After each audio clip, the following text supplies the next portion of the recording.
दोस्तों नमस्कार, मैं पुनः आज चर्चा के लिए हाजिर हूँ। आज की चर्चा का विषय है घर परिवार में सुख शांति कैसे आए। दोस्तों, इसके लिए हमें पॉजिटिव सोचना होगा और निगेटिविटी को हटाना होगा, मतलब सकारात्मक सोच घर में लानी होगी और नकारात्मकता को दूर करना होगा। सबसे पहले प्राथमिकता ये है, और अपने को प्रसन्नतापूर्वक जीवन जीना होगा। चाहे कैसी भी स्थिति हो, समस्याएं हो, परेशानियां हो, अगर धैर्यता और साहस का परिचय दीजिएगा तो उस परेशानी से निकल जाइएगा, ऐसा मानना है।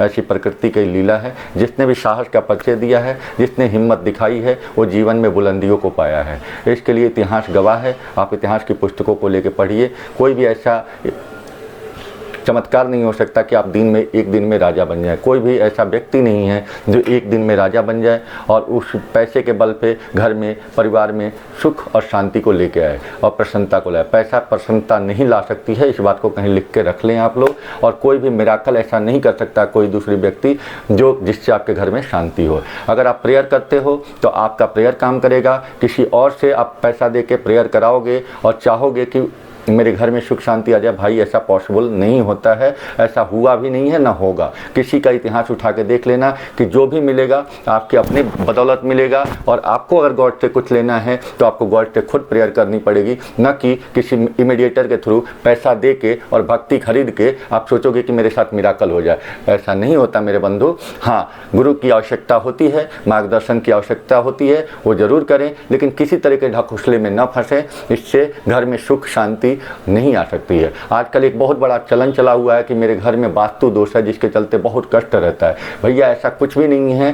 पूर्वज लोग भी, आज से जो भी हमारे पूर्वज रहे हैं, ऐसा शब्द मुझे सुनने में नहीं आया था। आज हम, आप और संसार चल रहा है, इतना ग्रोथ हो रहा है, देश आगे बढ़ रहा है, तो क्या वास्तु दोष है? नहीं, ये हमारे मन की एक काल्पनिक कहानी है और मन को संतोष देने का एक छोटा सा जरिया है। हमें कर्म करने पे विश्वास रखना है, हमें आगे बढ़ने पे विश्वास रखना है, न कि छोटी छोटी बातों को लेकर, नकारात्मकता को लेकर अपने अंदर और परोसना है। अपने कार्य करने की गति को धीमी करना है। अगर आप इन नकारात्मक विचारों में रहेंगे तो आपका कार्य करने का तरीका धीमा पड़ जाएगा, आपकी मानसिक स्थिति, सोचने की क्षमता संकुचित हो जाएगी।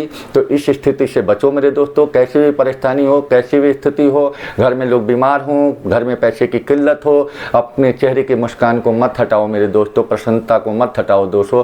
चिंता मत करो, किसी बात की चिंता करने से उसका हल नहीं निकलेगा। चिंतन पे विचार करो कि इस परेशानी से कैसे निकलेंगे। घर में बीमार व्यक्ति है तो उसके डॉक्टर की सलाह लीजिए, न कि किसी इमीडिएटर, किसी धार्मिक कार्यकलाप से आपके घर का बच्चा ठीक हो सकता है। हाँ, आप उसके लिए मंदिर, आपके जो भी धार्मिक स्थल हैं वहाँ जाएं और प्रभु से प्रेयर करें, घर में खुद प्रेयर करें, आपको ज़रूर उससे शांति मिलेगी। लेकिन अगर आप सोचेंगे कि पैसे दे के और हम अपने घर में सुख और शांति ला दें, किसी मीडिएटर के थ्रू, किसी भी के थ्रू, और उसको पैसा दे दिया, उसके चरण स्पर्श कर लिए, ऐसा कोई भी मिराकल पृथ्वी में नहीं है जिससे हो जाए। भाई प्लीज़ समझिए आप लोग, और इस अंधविश्वास से थोड़ी दूरी बनाइए।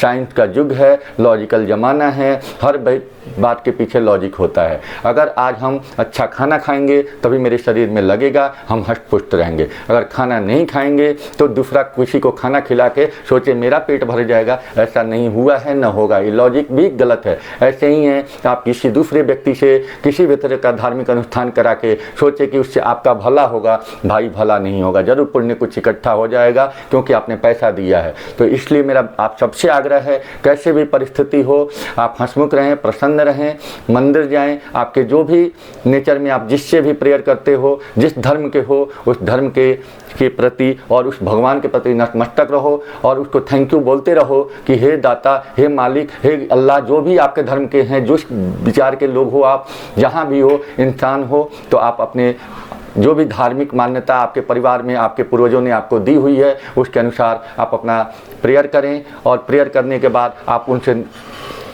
आशीर्वाद मांगें कि हमें इस परिस्थितियों से निकलने का मार्गदर्शन करें। जरूर मार्गदर्शन मिलेगा, लेकिन आप अंदर विश्वास से में न पड़े। इसके लिए मैं एक छोटा सा कहानी के रूप में एक उदाहरण है, मैं बताना चाहता हूँ। 5 साल पहले एक व्यक्ति से मिला था, टाट का मकान था, बट छोटे से मैं बताऊँगा। टाट के मकान में रहता था, पुनः 5 साल बाद गया, उसका मकान पक्का मकान मिला और उसका वो क्या करता है तो लेबर क्लास का व्यक्ति था, लेकिन जिस समय मैं उससे मिला उसका प्रेम कच्चे मकान का प्रेम और पक्के मकान के प्रेम में एक ही अंतर दिखा कि वो समभाव है, ना उसमें ज़्यादा खुशी थी ना कभी घर के बारे में मेरे से वो बात किया था भाई, लेकिन उसका मेहनत उसका परिश्रम आज उसको पक्का मकान दिया है। और एक लेबर क्लास का व्यक्ति जो डेली वेजेज करके अपनी इच्छाओं की पूर्ति कर सकता है तो क्यों नहीं आप जैसे महान विभूतियाँ कर सकती हैं।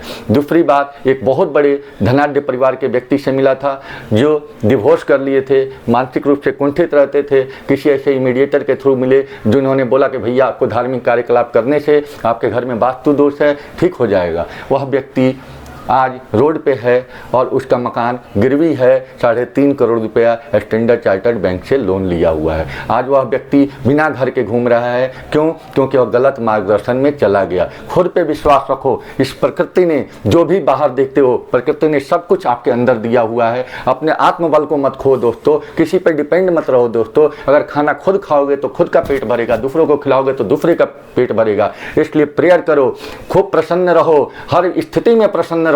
चिंता करने से चिंता खत्म नहीं होगी, चिंता नहीं चिंतन करो और देखो घर परिवार में सुख शांति आती है कि नहीं। एक साथ बैठ के सारे परिवार के लोग खाना खाओ, एक साथ हंसी मजाक करो, मोबाइल से थोड़ी दूरी कम करो, अपने परिवार में थोड़ी समय दो। मेरी इसी बातों के साथ मैं अपनी वाणी को विराम देता हूँ क्योंकि किसी के पास उतना सुनने का समय नहीं है लेक्चर छोटे से में। मैं आपसे पुनः मिलूंगा। धन्यवाद।